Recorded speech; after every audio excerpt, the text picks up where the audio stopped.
En el nombre del Padre, y del Hijo, y del Espíritu Santo. Amén. Alabado sea Jesucristo. Son varias las ideas que el Evangelio de este martes de la tercera semana de Cuaresma nos presenta. La primera de ellas está resumida en esa obra de misericordia espiritual, corregir al que hierra, y es una obligación a la verdad y obligación también conforme al bien y conforme al amor. Lo que nos debe llevar a corregir a un hermano que peca no es el amor propio, ni que éste nos haya ofendido a nosotros, sino lo que nos debe llevar es el celo por la salvación de su alma. Si te hace caso, salvarás a tu hermano. Has salvado la vida de tu hermano. Tema de la corrección fraterna, que en la puesta en práctica no suele ser fácil, porque normalmente nos dejamos llevar nosotros por nuestro amor propio, cuando no muchas veces por una soberbia o por cierto engreimiento, creyéndonos mejores, o por el otro lado, por la parte del que hierra, porque también cuando es corregido no acepta esa corrección. Creo que para corregir a un hermano primero he de preguntarme yo si soy capaz de corregirme, si aceptaría yo la corrección. En segundo lugar, rezar, preparar esa audiencia, ese acto de corrección fraterna a través de la oración por esa persona para que se disponga, para que Dios mediante su gracia lo disponga a recibir esa corrección y se enmiende. Y en tercer lugar, buscar la oportunidad adecuada para poder corregirle, para poder hablarle, siempre con caridad. Ese principio que Benedicto XVI nos recordaba en su encíclica acerca de la caridad en la verdad y la verdad en la caridad.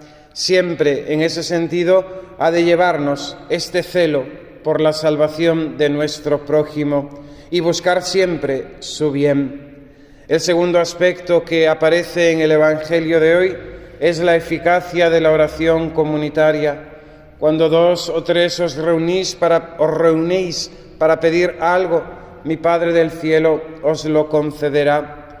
Por eso también en este sentido es tan importante el rezo como Iglesia, como cuerpo del Señor, y en ese sentido también la práctica tan buena y tan laudable de pedir oraciones a nuestros hermanos en la fe para que se unan a nuestra intención, para que se unan también a nuestra oración y así ésta tenga más fuerza ante Dios nuestro Señor. Esta fuerza, lógicamente, es sobrenatural cuando nos adherimos y cuando pedimos la intercesión de la bienaventurada Virgen María, del glorioso San José, de los santos ángeles, de nuestros hermanos los santos. Ellos, por sus méritos, hacen que nuestras oraciones purificadas de toda ambición humana y de toda imperfección lleguen al trono del Dios Altísimo. Todo ello siempre, lógicamente, por medio de aquel que es el único mediador, Jesucristo nuestro Señor.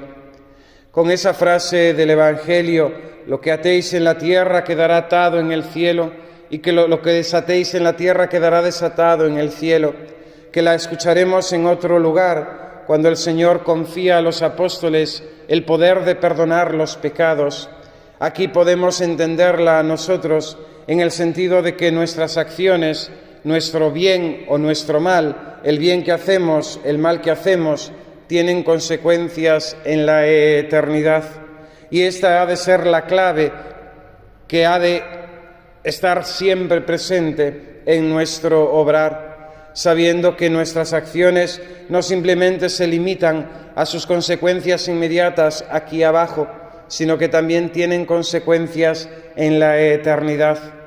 Así como el mal tiene sus consecuencias, y esta es la reprobación, la condenación, también el bien que realizamos tiene un valor eterno a través del mérito que Dios nos concede, a través de las buenas obras. Aquellas almas que, estando en gracia de Dios, obran correctamente según la ley del Señor y realizan obras buenas, esas obras adquieren un mérito divino que Dios en su justicia retribuirá en la eternidad con los grados de gloria. Y finalmente aparece el tema del perdón. ¿Hasta cuántas veces tengo que perdonar a mi hermano?, le pregunta Pedro a Jesús. Y ya solamente la pregunta manifiesta ese problema que tenemos todos, que es nuestro amor propio, nuestro egoísmo. ¿Hasta cuánto tenemos que perdonar? ¿Hasta cuánto tenemos que aguantar muchas veces pues las estupideces, el mal que nos puedan hacer, aquel hermano que nos es más insoportable? ¿Hasta cuántas veces? ¿Hasta cuándo, no? Y el Señor responde con esa numeración hebrea que significa, que es traducida como siempre, 70 veces 7, porque así es como Dios nos perdona siempre y nunca se niega el perdón a aquellos que arrepentidos, con humildad y sinceridad, acuden al sacramento de la confesión a reconocer sus pecados y sus culpas, pidiendo al sacerdote la absolución. Perdona nuestras deudas, así como también nosotros perdonamos a nuestros deudores. Nos enseñó nuestro Señor Jesucristo a rezar en el Padre Nuestro.